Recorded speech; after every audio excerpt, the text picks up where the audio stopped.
Et on va faire notre deuxième prédication sur la prière.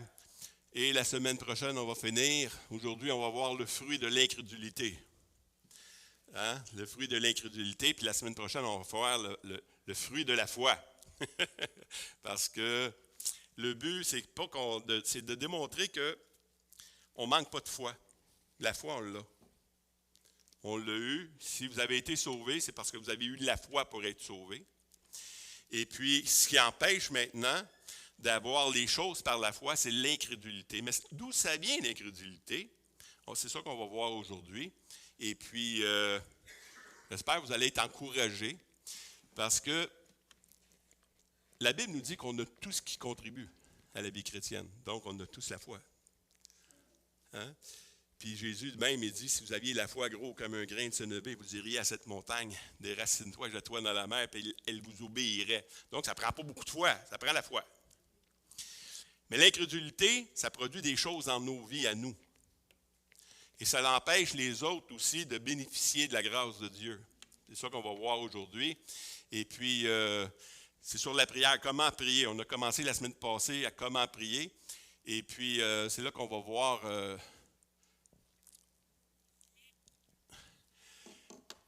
David disait dans le psaume 139, 1 à 5, au chef des chantres de David, psaume, l'Éternel, tu me sondes et tu me connais. Tu sais quand je m'assieds et quand je me lève. Tu pénètres de loin ma pensée.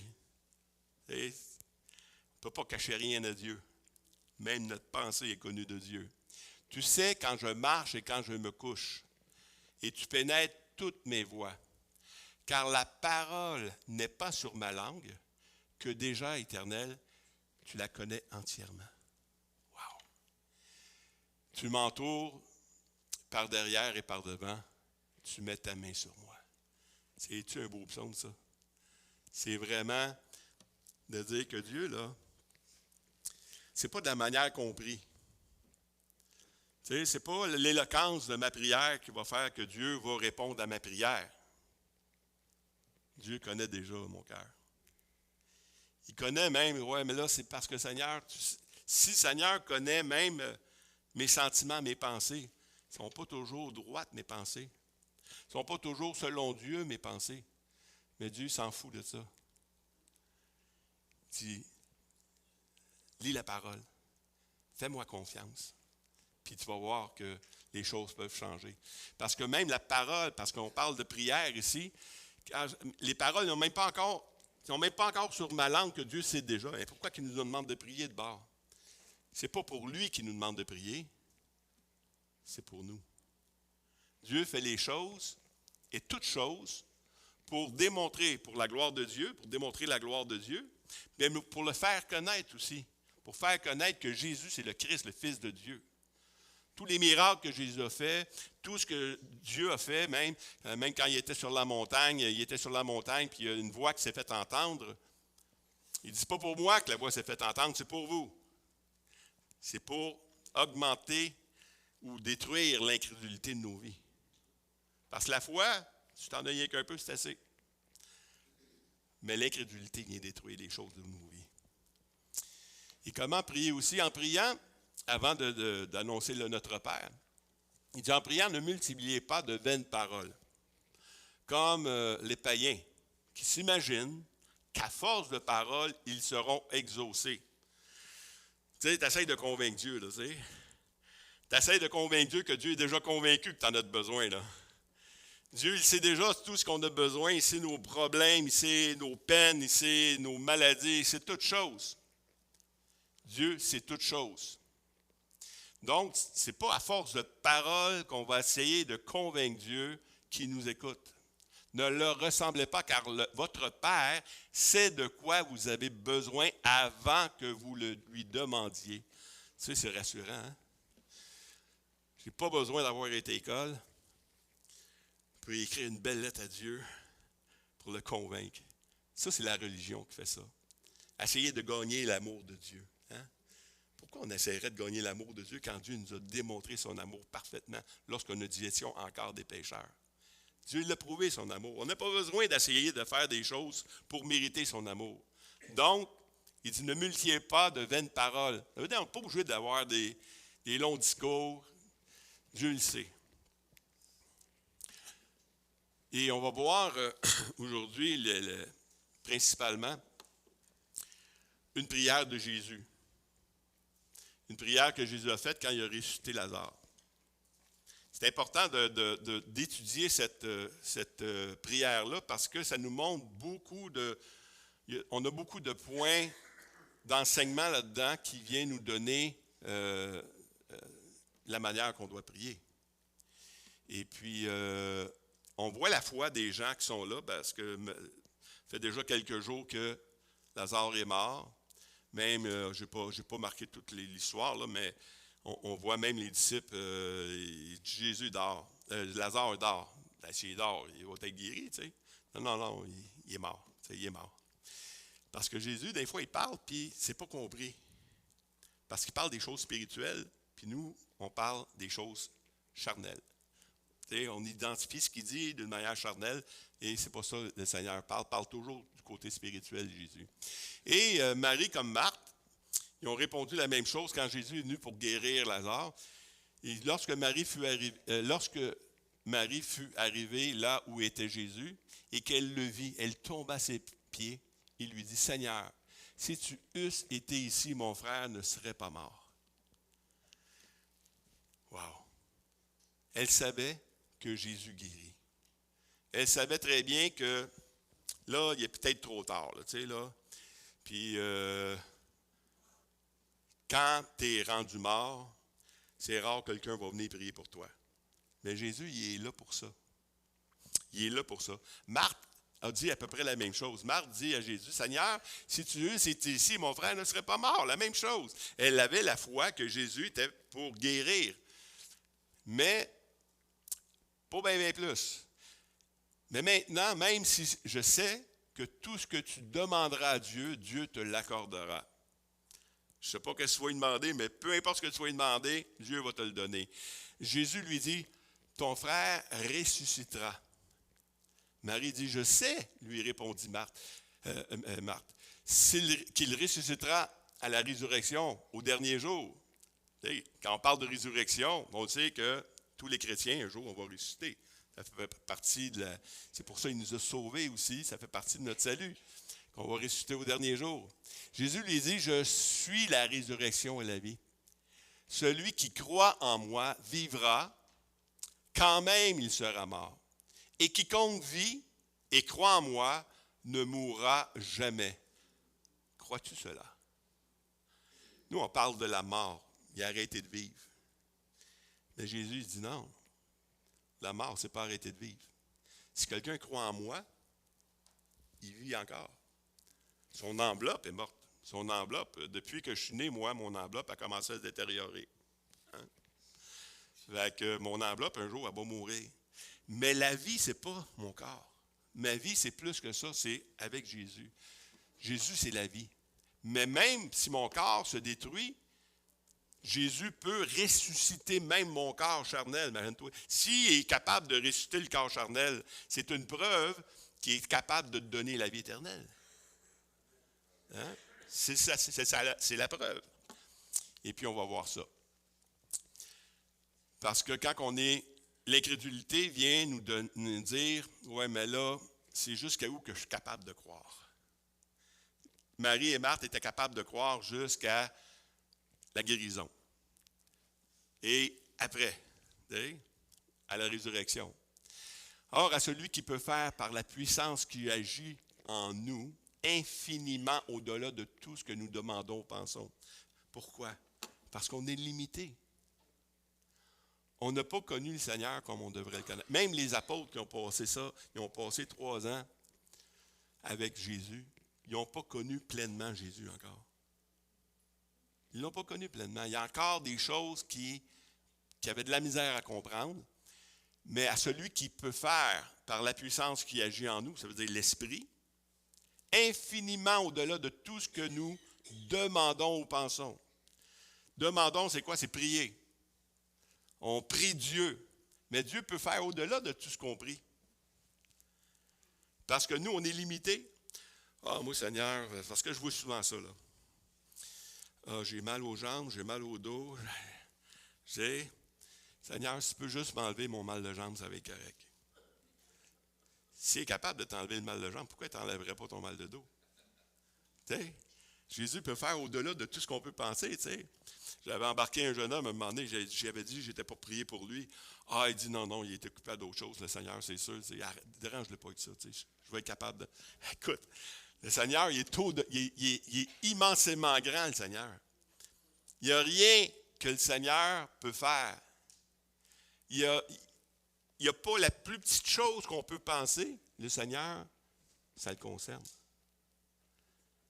Ça concerne le Seigneur. La petite chose qu'on pense, qu'on trouve insignifiant, lui, c'est important pour lui. Il faut comprendre ces choses-là.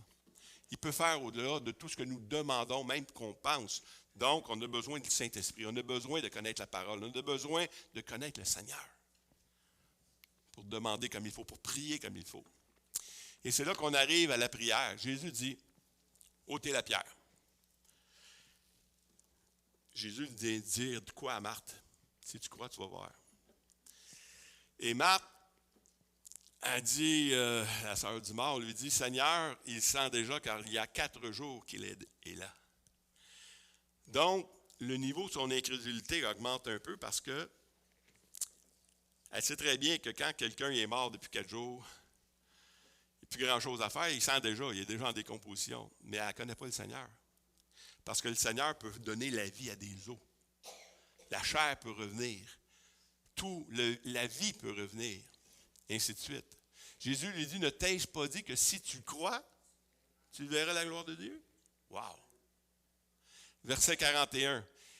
Ils ôtèrent donc la pierre, et Jésus leva les yeux en haut et dit, Père, je te rends grâce que tu m'exauces toujours. Jésus a montré à ses disciples comment prier. Père, premièrement, quand tu pries, identifie à qui tu pries. Père, que ton nom soit sanctifié. Je te rends grâce que tu m'exauces toujours. Je te rends grâce que tu m'exauces toujours. Ah oui, mais tu n'as même pas encore prié pour le mort. Le mort est encore dans le tombeau. Puis tu dis que tu as exaucé. Tu ne vas pas mettre un peu en affaire. Tu sais? Non. Jésus savait que tout ce qu'il demandait au Père, ça va arriver. Donc, la prière qu'on doit faire à Dieu, c'est dans la foi, dans ce foi-là. Je te rends grâce que tu m'exauces toujours. Pourquoi? Hein? C'est pourquoi je vous dis tout ce que vous demanderez en priant. Croyez que vous l'avez reçu et vous le verrez s'accomplir. Wow! Jésus mettait en pratique ce qu'il enseignait. Tout ce que vous demanderez, tout ce que vous allez prier, tout ce que vous allez prier le Seigneur, croyez que vous l'avez déjà reçu, que vous l'avez reçu. Ah oui, mais je ne l'ai pas reçu. Crois que tu l'as reçu. C'est ça la foi. La foi, c'est de croire les choses qu'on espère, une démonstration de celles qu'on ne voit pas. Tu crois, tu ne l'as pas encore reçu, mais tu dois croire que tu l'as reçu. Puis si tu crois que tu l'as déjà reçu, tu vas le voir s'accomplir. C'est ça que la parole est en train de dire ici. Pas moi qui invente des choses. Là. C'est la parole de Dieu. C'est exactement ce que Jésus a dit. Père, je te remercie que tu m'exauces toujours. Verset 42. Pour moi, je savais que tu m'exauces toujours. Je le sais. Mais j'ai parlé à cause de la foule qui m'entoure. Parce que les autres, ils ne savent pas. Jésus a commencé à prier pour augmenter la foi chez les autres ou de chasser l'incrédulité de la vie des autres. Parce que l'incrédulité nous empêche d'avoir les choses, les bénédictions de Dieu. J'ai prié à cause de la foule qui m'entoure afin qu'ils croient que c'est toi qui m'as envoyé. Parce que s'ils croient que c'est Dieu qui l'a envoyé, ils vont croire que tout ce que Jésus a demandé, ça va arriver. Si Dieu t'envoie, toi, faire quelque chose, ce n'est pas par toi-même, ce n'est pas par tes forces, ce n'est pas par tes capacités que tu vas l'accomplir, mais par la puissance et par l'Esprit de Dieu, tu vas l'accomplir. Si tu penses que, ouais, ben là, c'est moi qui vais l'accomplir, Non. On a reçu l'autorité, et l'autorité qu'on a, c'est celle du Seigneur. Ce n'est pas mon autorité. Enlève le Seigneur de ta vie, puis tu n'as plus rien. C'est comme le policier qui a reçu une autorité. Il a reçu un gun, il a reçu la badge, il a reçu une autorité. Enlève son uniforme, sa badge puis son gun, puis qu'il essaye de faire la même chose, il va manger une volée.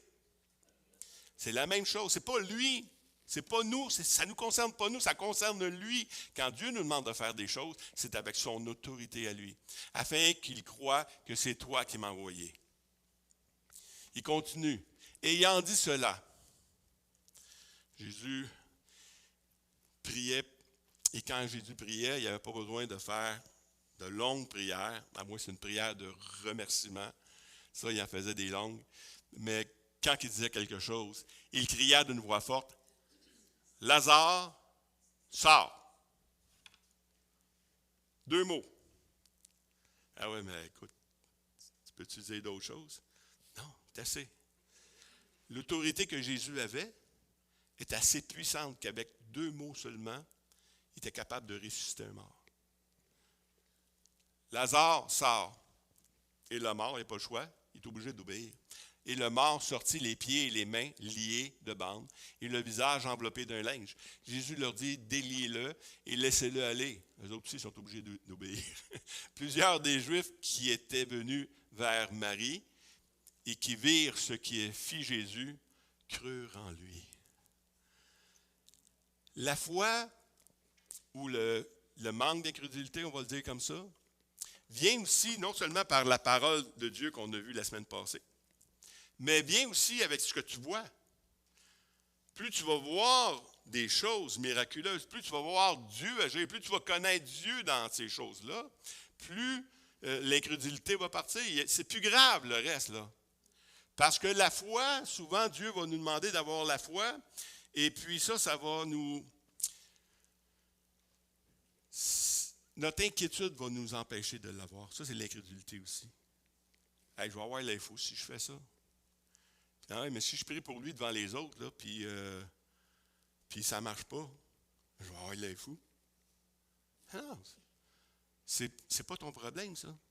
Jésus nous demande de faire ça. Puis s'il te le demande d'une manière personnelle en plus, puis tu es convaincu que tu dois le faire, fais-le. Mais il y a un combat qui va s'installer quand il va te le demander. C'est sûr qu'il y a un combat. C'est le combat de la chair et de l'esprit. Ma chair dit non, je ne veux pas avoir l'info. L'esprit va dire, vas-y, tu vas voir, tu n'auras pas l'info. De toute façon, ce n'est pas grave. Ce n'est pas toi qui es concerné là-dedans. C'est Jésus-Christ. C'est Dieu le Père. C'est lui qui est concerné là-dedans. Donc, le miracle de Lazare a fait que tous ceux qui étaient là ont cru en lui. Tous ceux qui étaient là ont cru en lui. Ça fait penser un peu à l'histoire de la Samaritaine. Hein? La Samaritaine, Jésus a donné une parole sur sa vie. Non, tu n'as pas eu un mari, tu en as eu plusieurs. Celui que tu as là, ce n'est pas ton mari. Puis là, il est allé dire à tout le monde dans le village, « Hey, ce ne serait pas lui le Messie? » Puis ils sont tous venus voir Jésus. Puis après avoir vu Jésus, ils ont dit à la femme, on a cru premièrement à cause des choses que nous a dit. Maintenant, on croit parce qu'on a vu. On a vu des choses.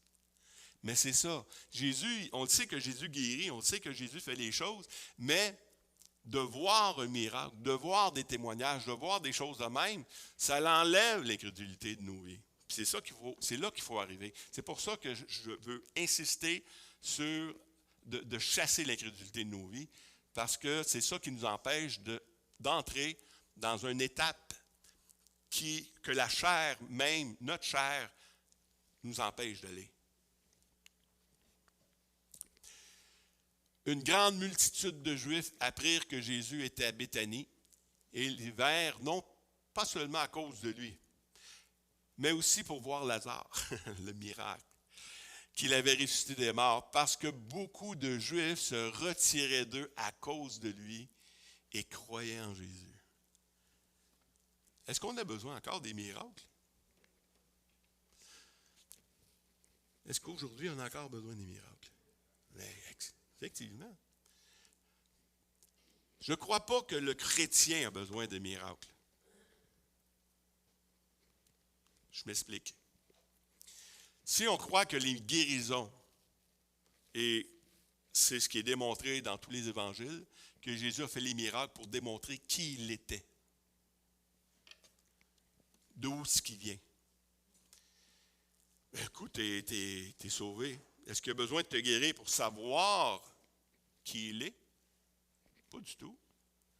Mais la guérison va t'emmener quand même dans quelque chose de bien. C'est plus pour les mêmes raisons. C'est pour ça qu'à partir du moment que tu es sauvé, là, c'est plus juste. C'est parce qu'on a. Jésus, il opère même dans notre incrédulité, là. Mais un coup que tu es sauvé, tu dois apprendre à chasser tout ce qui est pas de Dieu pour recevoir tout ce qui est de Dieu. Il faut grandir. Ça, c'est ça qu'on appelle la maturité chrétienne. On peut rester enfant toute notre vie, puis c'est pas grave, tu es sauvé pareil, tu vas aller au ciel, il n'y a pas de problème. Mais la Bible nous enseigne qu'il y a autre chose. Il y a autre chose qu'on peut aller chercher, qui est des bienfaits de Dieu, que ce soit au côté de la santé, au côté des finances, au côté de nos relations, peu importe, au côté de la sagesse, on peut grandir dans ces choses-là. Tu peux être un épais toute ta vie, tu vas être sauvé pareil. Mais Dieu dit, si quelqu'un manque de sagesse, qu'il la demande à Dieu, qui va te la donner sans reproche. Mais il dit une condition, qu'il la demande avec foi, sans douter. Parce que celui qui doute, qui ne s'imagine pas qu'il va recevoir quelque chose du Seigneur, c'est un homme irrésolu dans son cœur. C'est quelqu'un qui est ballotté de tout vent de doctrine. C'est quelqu'un qui est comme les vagues de la mer. Ça s'en va, ça s'en vient, ça s'en va, ça s'en vient. Regarde, Dieu t'aime pareil. Mais si tu as la foi, si tu chasses l'incrédulité de ta vie, tu peux avoir des choses au-delà de tout ce que tu peux penser et imaginer. C'est ça que la parole de Dieu nous enseigne. Un autre Lazare qui est mort, lui, il n'a pas été ressuscité dans son corps physique, mais il est auprès du Seigneur. Le riche dit, je te prie donc, Père Abraham, d'envoyer Lazare dans la maison de mon père, car j'ai 5 frères, c'est pour qu'il leur atteste ces choses, afin qu'ils ne viennent pas ici dans ce lieu de tourment. Hein, ce que le riche est en train de demander à Abraham, c'est, peux-tu faire ressusciter Lazare? Envoie-les chez mes frères. Comme ça, là, écoute, c'est sûr qu'ils vont croire, là. Tu sais? Ils vont avoir vu une résurrection. Ils ne peuvent pas ne pas croire. Donc, qu'est-ce qu'Abraham lui répond? Abraham lui dit, s'il n'écoute pas Moïse et les prophètes, ça veut dire les Écritures, s'il n'écoute pas les Écritures, s'il ne croit pas ce qui est écrit dans les Écritures, ils ne se laisseront pas persuader de quand même quelqu'un des morts ressusciterait. Donc, oui, c'est correct les miracles, c'est correct les résurrections, c'est correct toutes ces choses-là. Mais d'où ça vient? Si tu ne crois pas à la parole de Dieu, premièrement, ben, tu vas croire comme c'est un magicien, c'est un enchanteur, c'est un guérisseur. C'est pas Jésus Dieu, c'est Jésus guérisseur. Non, Dieu est Dieu. Faut que tu crois aux Écritures. Faut que tu saches que Jésus, c'est le Fils de Dieu. Si tu ne crois pas aux Écritures, quand même qu'un gars ressuscite des morts, tu ne croiras pas non plus. Si quelqu'un détourne l'oreille pour ne pas écouter la loi, ça veut dire les Écritures encore. Si quelqu'un détourne l'oreille pour ne pas écouter les Écritures, sa prière même sa prière est une abomination. Parce que tu pries pas selon la parole de Dieu, tu pries selon ton désir. Et ça, c'est pas correct. Il faut que tu pries selon la parole de Dieu. Donc, si tu ne pries pas selon la parole de Dieu, tu as beau dire ce que tu veux, ta prière, c'est une abomination. J'avais une connaissance qui avait demandé, parce que lui, il avait l'habitude d'aller prier pour les gens, puis avant de prier, il a demandé, c'est quoi tu veux que je prie pour toi? Je veux prier pour toi, c'est quoi tu veux que je prie? Puis le gars, pendant un peu, il dit, OK, tu penses que Dieu va m'écouter? Non. Et quand on va prier, peu importe ce que tu demandes, regarde, on va le demander. Et le jeune homme avait demandé d'avoir un gros sac de potes. Fait que là, Robbie était là, puis ouais, OK, qu'est-ce que je vais faire? OK. Fait qu'il a prié comme ça, Seigneur, tu connais mon ami ici, tu sais ses besoins. Lui a demandé un sac de potes. Mais toi, tu vas lui donner ce que lui a de besoin. Parce que tu l'aimes. Puis ça lui a été révélé que lui, il avait besoin d'un hébergement parce qu'il venait de se faire mettre dehors. C'est une révélation du Saint-Esprit. Et il a dit ça. Et, Seigneur, trouve-lui un appartement. Trouve-lui une place où aller coucher. Puis le gars, là, un coup qu'il a fini de prier, le gars pleurait. Parce que il ne pouvait pas savoir ce qu'il vivait. C'est le Saint-Esprit qui a révélé et il est tombé sur ses pieds, sur ses genoux, puis il a dit, regarde, c'est quoi tu fais dans le coin, là? T'es où à soir? Je veux te voir, tu sais. Fait qu'il est allé à une conférence, puis il est allé le voir le soir, puis il s'est converti. Pourquoi? Parce que c'est pas grave. Moi, je vais prier pour toi.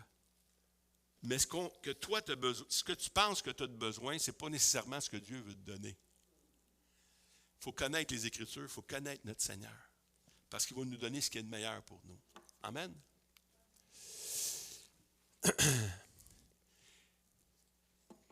Alors j'ai mis celui-là parce que aussi, c'est pour démontrer une autre manière, une autre chose d'incrédulité. C'est une mauvaise compréhension de ce que Dieu nous dit.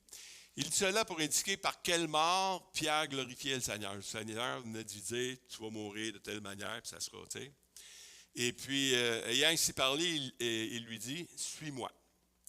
Pierre s'étant retourné, il vit venir auprès d'eux le disciple que Jésus aimait, Jean, celui qui, pendant le souper, s'était penché sur la poitrine de Jésus et avait dit, Seigneur, qui est-ce qui te livre? Et en le voyant, Pierre dit, moi, tu viens de me dire que j'étais pour mourir. Là.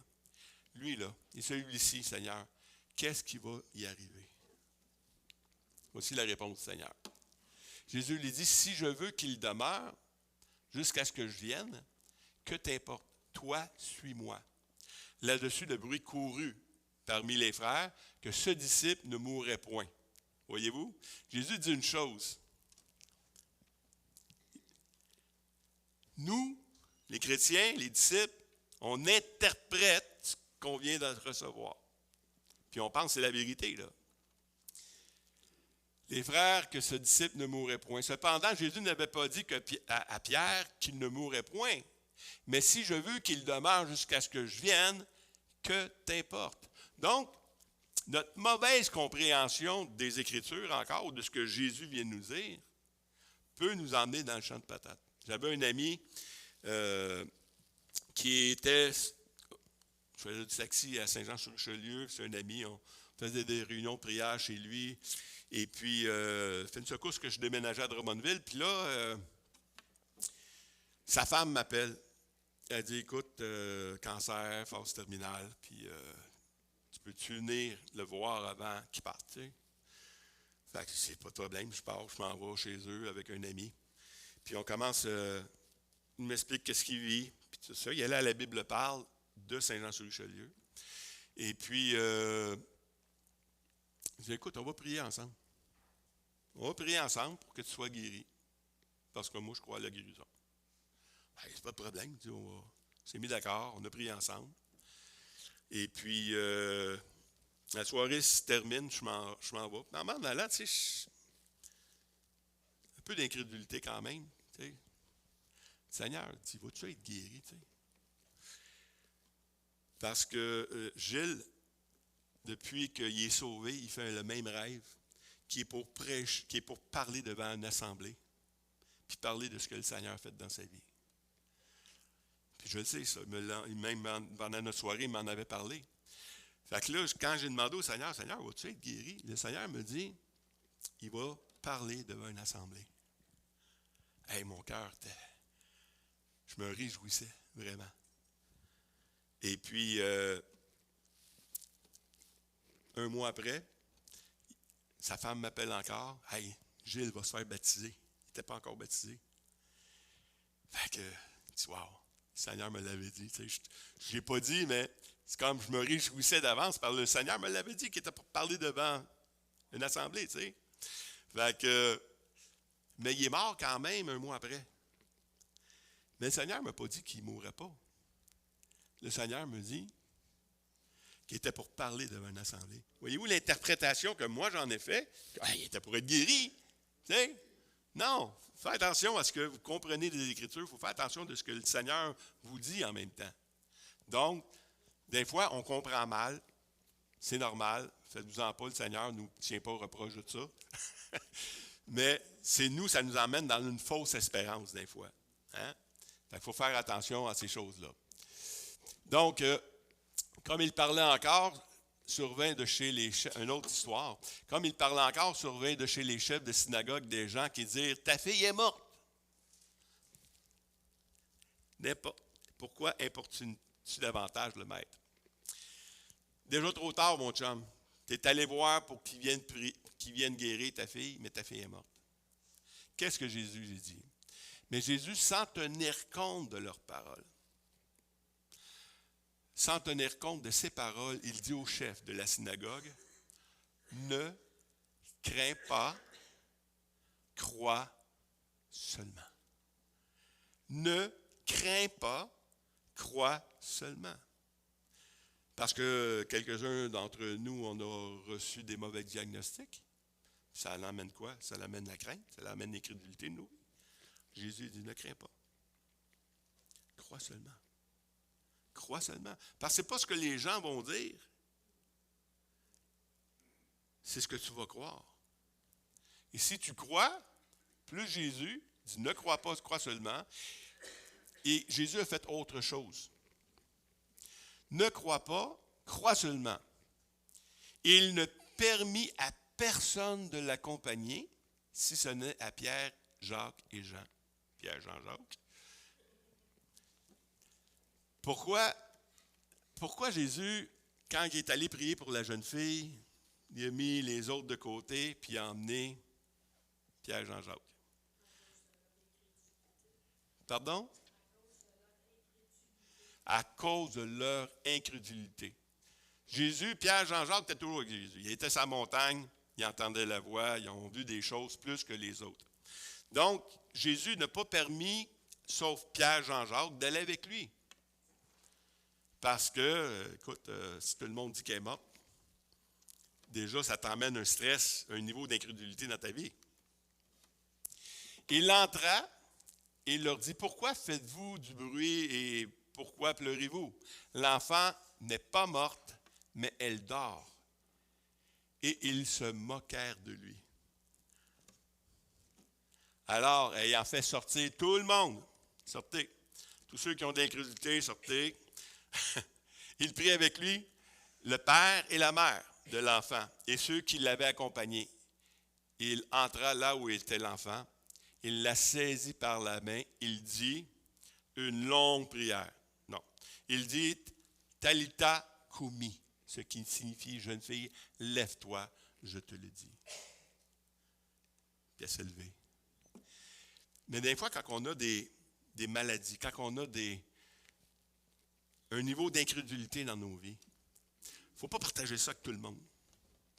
Parce que tout le monde va dire, ben là, non, écoute, arrêtez de rêver, là, arrêtez de penser que Jésus peut vous guérir. Là, puis, parce que ce que les autres vont te dire va augmenter ton niveau d'incrédulité.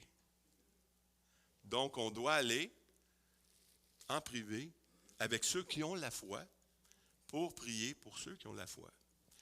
Et quand le mort va sortir de la maison, là, ils vont voir qu'il est ressuscité, là, peut-être que l'incrédulité va s'enlever chez les autres. Mais d'un fois, je ne dis pas toujours, mais d'un fois, il faut quand même garder une petite gêne. Dans Marc 6, 1 à 3, Jésus prit une autre chose d'incrédulité. On achève quand même déjà, c'est pas pire. Jésus partit de là. Il se rendit dans sa patrie. Ses disciples le suivirent. Quand le sabbat fut venu, il se mit à enseigner dans la synagogue. Beaucoup de gens qui l'entendirent étaient étonnés. Ils disaient d'où lui viennent ces choses et quelle est cette sagesse qui lui a été donnée. Et comment de tels miracles se font-ils par ses mains? Ils ont vu, ils ont entendu, ils ont constaté que Jésus, qui il était, l'autorité qu'il avait. Mais je pose encore la question. Comment de tels miracles se font-ils par ses mains? N'est-ce pas le charpentier, le fils de Marie, le frère de Jacques, de Jos, de Jude, de Simon, et ses sœurs ne sont-elles pas ici parmi nous? Il était pour eux une occasion de chute. Une autre source d'incrédulité, ben voyons, c'est juste Joanne. Je ne demanderai pas à Joanne de prier pour moi. Là. Pourquoi? Joanne a la même foi. Elle a la même autorité. Parce que je vois trop souvent aussi des chrétiens qui attendent de voir le pasteur qui va venir ici, puis lui, s'il vient ici, là, il va prier pour moi, puis je vais être guéri. Ça n'a aucun rapport. C'est pas lui qui guérit, c'est l'Esprit de Dieu qui guérit. Si l'Esprit de Dieu habite en chacun de nous, il n'y en a pas un ici qui ait plus d'autorité pour chacun de nous. Au pire, vous avez plus d'autorité que moi pour vos enfants. Ça, c'est vrai. Parce que vous avez reçu un ministère pour vos enfants. Mais ce n'est pas vrai que c'est un homme plus haut placé que d'autres qui va avoir l'autorité. Mais chacun de nous, puis ça, il faut le croire. Parce que non seulement, ici, ces gens-là voyaient Jésus. Écoute, il était élevé chez nous. Là. C'est un gars de chez nous. Il ne peut pas faire des choses de même, tu sais. Mais il était, à cause de ça, une cause d'incrédulité. C'était à cause de ça une occasion de chute. Mais nous-mêmes, on se juge de même, comprenez-vous? On n'a même pas besoin des autres pour ça. Hey, je suis qui, moi, pour faire ça? C'est un enfant de Dieu, là. Comprends qui tu es. Parce que ton identité ne vient pas de toi-même, elle vient de Christ. OK? Puis si on ne le comprend pas, ça, on va être barré. Parce qu'on n'osera pas faire les choses que Dieu nous demande de faire. Parce qu'on nous regarde à nous autres mêmes. La foi, sans l'incrédulité, ça déplace des montagnes. Jésus dit, un prophète n'est méprisé que dans sa patrie, parmi ses parents et dans sa maison. Il ne put faire là aucun miracle, si ce n'est qu'il imposa les mains à quelques malades et les guérit. Il s'étonnait de leur incrédulité. Jésus parcourait les villages d'alentour et enseignait. Jésus, il était étonné de leur incrédulité. Et une question à 100 piastres. Pourquoi il n'a pas pu faire... Ici, il dit qu'il n'y a aucun miracle, je pense. Là. Aucun miracle, oui.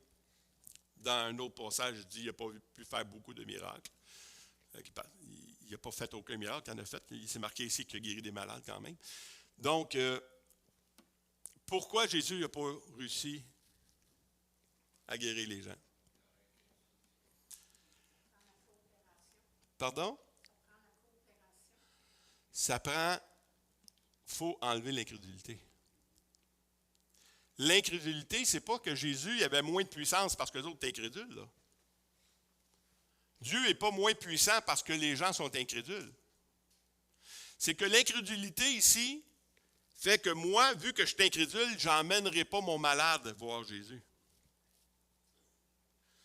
Vu que je suis incrédule, moi-même, je ne demanderai pas la guérison. Parce que je suis incrédule. Ici, il dit, ceux qui s'étonnaient de leur incrédulité. Pourquoi Jésus n'a pas pu les guérir eux autres? Parce qu'ils n'ont pas été voir Jésus. Tout simplement. Parce que tous ceux qui vont voir Jésus sont guéris. Est-ce que c'est biblique, ça? Tous ceux qui allaient voir Jésus, ils étaient guéris. Donc, il était étonné qu'eux autres, écoute,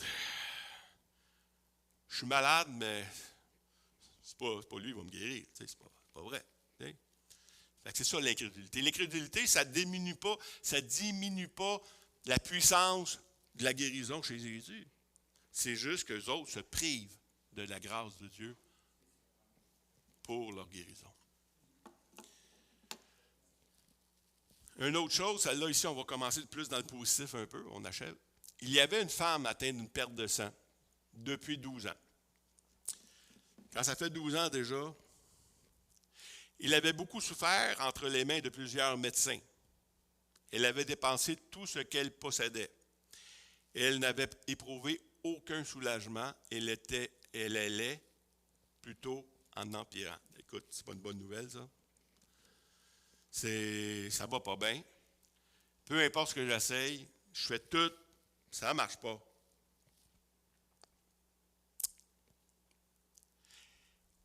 Ayant entendu parler de Jésus.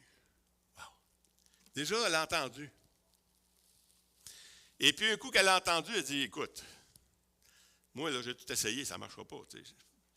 Elle aurait même pu se dire, pas un homme qui va me guérir, même les médecins ne sont pas capables. Tu sais. Ils ont tout essayé. J'ai tout dépensé mon argent, ça ne marche pas. Elle aurait pu rester dans l'incrédulité et dire, non, ça ne marchera pas. Mais elle a entendu parler de Jésus, puis qu'est-ce qu'elle a fait? Elle vint dans la foule par derrière et toucha son vêtement, car elle disait quoi? Elle disait, si je puis seulement toucher ses vêtements, je serai guérie. Elle a entendu parler de Jésus, elle a mis de côté son incrédulité, elle a osé aller voir Jésus, elle a osé toucher un juif, elle qui avait une perte de sang, en se disant, si j'y touche, je vais être guéri. Wow! Ça, là, c'est le contraire de l'incrédulité. Ça, c'est la foi. La foi, sans l'incrédulité, ose faire des choses que personne d'autre va faire. Elle s'est dit, si je puis toucher son vêtement, je serai guéri. Elle était convaincue que si elle touchait son vêtement, elle était guérie. Puis qu'est-ce qui est arrivé? Elle a été guérie. Et ça, je crois que c'était à Capernaum. Je ne suis pas sûr. Mais cette histoire-là, elle était connue dans cette place-là. Et quand Jésus a repassé dans cette place-là, qu'est-ce qui est arrivé? En quelques lieux qu'il arriva dans les villages, dans les villes ou dans les campagnes, on mettait les malades sur les places publiques et on le priait de leur permettre seulement de toucher le bord de son vêtement. Wow! Le témoignage de cette femme-là qui a osé avoir la foi en est tout le village, toute la place à aller voir Jésus puis à faire avoir la même espérance. On le priait de leur permettre seulement de toucher le bord de son vêtement. Et tous ceux qui le touchaient étaient guéris. Voyez-vous que le miracle qui s'est produit là a produit d'autres miracles. Mais si la femme n'aurait pas osé, puis la loi dit que je n'ai pas le droit de toucher quelqu'un quand j'ai une perte de sang, j'ai tout fait pour être guéri. Elle a osé faire les choses. Au-delà de tout ce qu'elle pensait et même ce que la loi disait. Ça, c'est la foi sans l'incrédulité. Et voici des gens, un autre exemple, et voici des gens portant sur un lit un homme qui était paralytique. Cherchaient à le faire entrer et le placer sous son regard. Et comme il ne savait pas par où l'introduire à cause de la foule, ils montèrent sur le toit. Ils le descendirent par une ouverture avec son lit au milieu de l'assemblée devant Jésus. Est-ce que vous avez de l'incrédulité? Est-ce que le malade avait la foi? On ne sait pas. L'histoire ne le dit pas. Mais ceux qui l'ont emmené sur le toit, par exemple.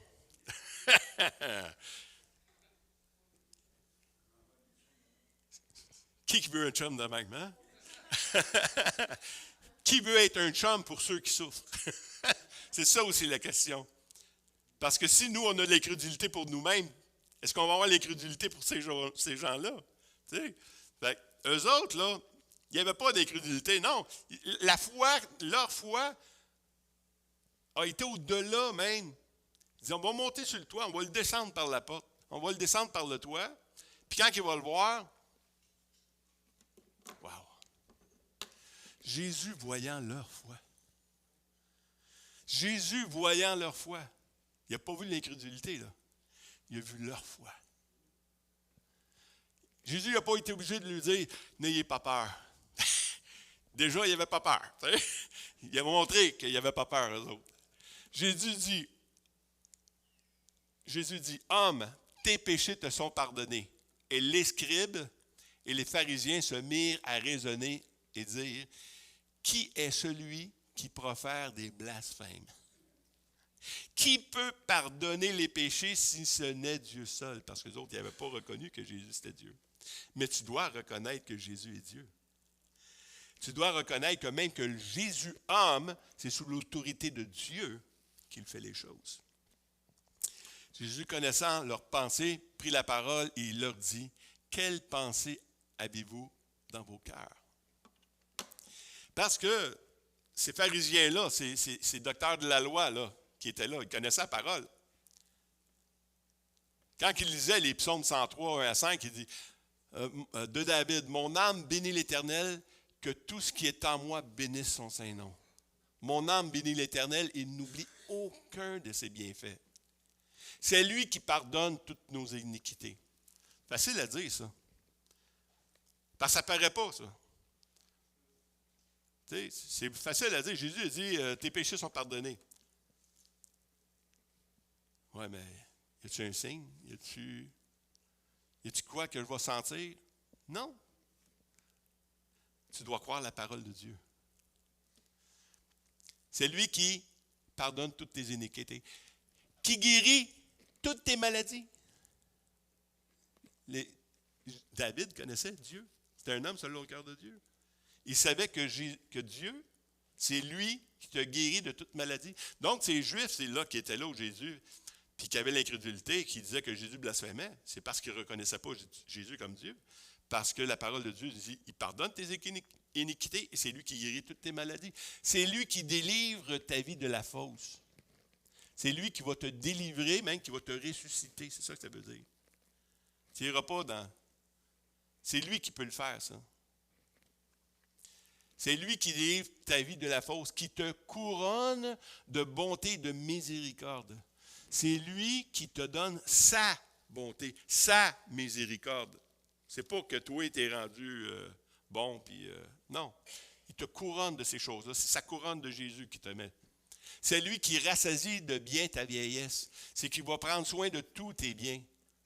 Il va prendre soin de toi. Inquiète-toi pas, chaque jour suffit sa peine. Il te rassasie de bien dans ta vieillesse, qui te fait rajeunir comme l'aigle. Hein? Qui veut ça? Ça, c'est écrit par un homme qui était selon le cœur de Dieu. Et la parole de Dieu nous dit ces choses-là aussi. C'est pour ça qu'il dit, lequel est plus aisé de dire, tes péchés sont pardonnés, ou de dire, lève-toi et marche. Or, afin que vous sachiez que le Fils de l'homme a sur la terre le pouvoir de pardonner les péchés, je te l'ordonne, dit-il, paralytique, lève-toi, prends ton lit et va dans ta maison. La preuve de la guérison, c'est la preuve que la première chose est vraie, que Jésus a le pouvoir de pardonner les péchés. Donc, la guérison a là un but. Et ce but-là, ben, c'est prouvé. Dernière. Jésus étant allé avec eux, n'était guère éloigné de la maison, quand le centenier envoya des amis pour lui dire, « Seigneur, ne prends pas le temps de peine. » Parce que, premièrement, c'était le centenier qu'il y avait un serviteur, son serviteur était malade. Et puis, il a envoyé dire, « Regarde, ça vaut à peine que tu le guérisses, lui, parce qu'il c'est un bon bonhomme. » tu sais. Et on sait très bien, Jésus ne guérit pas à cause qu'on est des bons bonhommes. Là, mais c'est pas grave, Jésus l'écoute. Puis après ça, ben, le centenier, il envoie d'autres personnes, puis il dit, non, écoute, je me sens mal, là. Prends pas la peine de... Prends pas cette peine-là. « Seigneur, ne prends pas tant de peine, car je ne suis pas digne que tu entres sous mon toit. » C'est aussi pour cela que je ne me suis pas cru digne d'aller en personne vers toi. Mais dis un mot. Dis un mot. Et mon serviteur sera guéri. Lorsque Jésus entendit ces paroles, il admira le centenier. Et se tournant vers la foule qui le suivait, il dit, je vous le dis, même en Israël, je n'ai pas trouvé une aussi grande foi. Il n'y avait rien. Le centenier savait très bien, c'est pas à cause que, écoute, je suis haut placé dans la hiérarchie de l'armée, là. C'est pour ça que tu vas venir. Non, non, non. Je ne mérite pas, Seigneur. Je ne mérite pas que tu répondes à ma prière. Mais dis un mot. Dis un mot. C'est la foi, ça. C'est la foi qui est exempte de tout. C'est la foi qui dit non. C'est pas à cause que j'ai assez prié. C'est pas à cause que je mérite. Mais je veux croire la parole de Dieu. Et la parole de Dieu dit, dis un mot et mon serviteur sera guéri. Puis il a été guéri. Et voilà. La semaine prochaine, on va voir la foi. On en a vu un petit peu. Je ne voulais pas tout le dire non plus. On aurait resté ici encore longtemps. Mais la semaine prochaine, on va voir la prière, mais la prière de la foi. Parce que la prière de la foi, c'est évident, c'est sans l'incrédulité, mais elle produit quoi, la prière de la foi? À qui appartient la prière de la foi? C'est toutes des choses qu'on va voir. Ça prend la foi. Le juste vivra par la foi. Dieu nous demande de vivre par la foi. Mais c'est sûr qu'il y a des amis à vous qui vont vous dire, ben là, écoute, t'exagères un peu. Ben moi, je veux croire la parole de Dieu. Je ne veux pas croire un homme, je veux croire ce qui est écrit dans la parole de Dieu. Moi, je veux tout avoir ce que la parole de Dieu dit que je possède. Si la parole de Dieu dit je possède ça, je veux l'avoir. Qu'est-ce qui empêche que je l'ai? C'est pas ma bonté, c'est pas mon niveau de spiritualité, c'est pas ces choses comme ça. C'est ma foi dans ce que lui a dit. Amen. C'est comme ça que le Seigneur va accomplir de grands miracles. Pas juste pour nous. Nous, on le sait que c'est le Christ. On le sait que Jésus est le Christ, le Fils de Dieu, le Sauveur. Mais le monde, il l'ignore. Puis Dieu veut leur prouver. Il va le prouver comme il l'a prouvé au début des siècles. Vu qu'on est à la fin des siècles, je crois vraiment que ça va être encore plus évident pour eux. OK? Merci Seigneur pour ta parole. Je sais que dans nos milieux, Seigneur, on n'est pas tous convaincus de ces choses-là. Mais ce n'est pas grave. On veut mettre de côté l'héritage religieux qu'on a eu, toutes les pensées qu'on a eues, tout ce qu'on a déjà appris, Seigneur Dieu, on veut mettre ça de côté pour saisir ce que tu veux nous apprendre. Qu'est-ce que l'Esprit veut dire maintenant à l'Église? Parce que tu veux faire de grandes choses encore, Seigneur Dieu, avant ton retour. Et c'est à nous, Seigneur, premièrement de croire, parce que nous avons la parole. Et quand nous allons prier pour ces malades, quand nous allons prier pour ceux qui ne te connaissent pas, ce n'est pas sur leur foi à eux, Seigneur Dieu, que tu vas les guérir. C'est parce qu'on va avoir osé te croire toi. On va avoir osé être cet ami qui a emmené cet homme sur le toit. On va être celui qui va oser parler de toi. Bénis, Seigneur Dieu, ta parole. Parce qu'on ne veut pas sortir d'ici comme on était. On veut mettre ta parole en pratique afin que tu sois glorifié dans toutes choses, Seigneur.